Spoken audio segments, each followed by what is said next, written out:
Village কমিটির নির্বাচন নিয়ে যখন প্রশাসনিক তৎপরতা তুঙ্গে, তখন আমবাসার জগন্নাথপুর এডিসি ভিলেজের এলাকায় পরিচালনার দায়িত্ব চেয়ে ডেপুটেশন দিল তিপ্রামথার স্থানীয় নেতাকর্মীরা। মঙ্গলবার দুপুরে জগন্নাথপুর ভিলেজ সচিব মারফত ব্লক আধিকারিক সকালে তারা ডেপুটেশন প্রদান করে, যার সাথে 12 জনের নামের তালিকা সম্বলিত অ্যাডহক কমিটিও প্রস্তাব আকারে জুড়ে দেওয়া হয়েছে। ব্লক আধিকারিক এই তালিকার অনুমোদন দিলে এই কমিটি ভিলেজের সকল কাজকর্ম পরিচালনা করবে।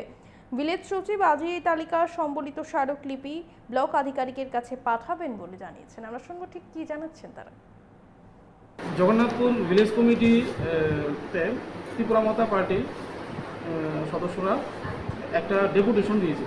তো তার বক্তব্য হয়েছে বেশ কিছু বছর হয়েছে ভিলেজ কমিটিতে ইলেকশন হয় না। এই অনুযায়ী তারা পঞ্চায়েত জগন্নাথপুর ভিলেজ কমিটিটা তারা পরিচালনা করার লেগে একটা মনিটরিং কমিটি 12 জনের একটা মনিটরিং কমিটি আমার কাছে জমা দিয়েছে। থ্রু প্রপার চ্যানেল বিডিও ম্যাডামের কাছে সেটা পাঠানো হবে, আজকের মধ্যেই পাঠানো হবে। এখন যদি গাইডলাইন অনুযায়ী যদি ম্যাডাম অ্যাপ্রুভাল দেওয়ার কোনো সিস্টেম থাকে, ম্যাডাম অ্যাপ্রুভাল দেয়, তাহলে এই কমিটি অনুযায়ী কাজ করা হবে। এটা ম্যাডামের অ্যাপ্রুভালের উপরে ডিপেন্ড করে। বক্তব্য তো এই দীর্ঘ বহু বছর ধরে ইলেকশন হয় না, তার জন্য তারা পার্টির সিদ্ধান্ত অনুযায়ী তারা পঞ্চায়েত পরিচালনা করবে জানিয়ে দিয়েছে। মানে এই কমিটি 12 জনের কমিটি পরিচালনা করবে, এটা জানিয়েছে। আমার নাম Abhi Sarkar, rural program manager, Jagannathpur VC incharge, Ambassa. আমরা জগন্নাথপুর ভিলেজ কমিটির ত্রিপুরামথার সদস্য, আমরা এখানে সদস্য নিই।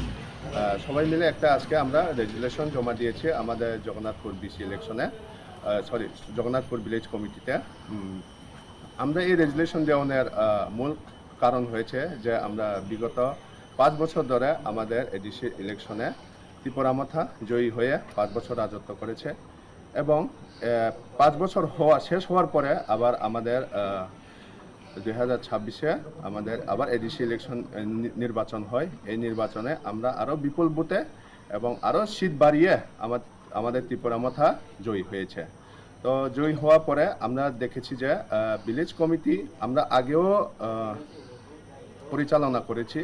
2021 সালে আমরা যে সময় ত্রিপুরামথা প্রথম এসেছে এডিসি ইলেকশনে, তখন আমরাই এই ভিলেজ কমিটি নির্বাচন না হওয়ার জন্য আমরাই পরিচালনা করতাম। এবং এইবারও আমাদের ত্রিপুরামথা সরকারে আসার পরে আমরা আবার পঞ্চায়েতে এসে আমাদের ভিলেজ কমিটিতে এসে আমরা আবার রেজুলেশন দিয়েছি যে এখানে শুধু ত্রিপুরামথা পরিচালনা করতে পারবে আর অন্য কোনো পার্টি পরিচালনা করতে পারবে না।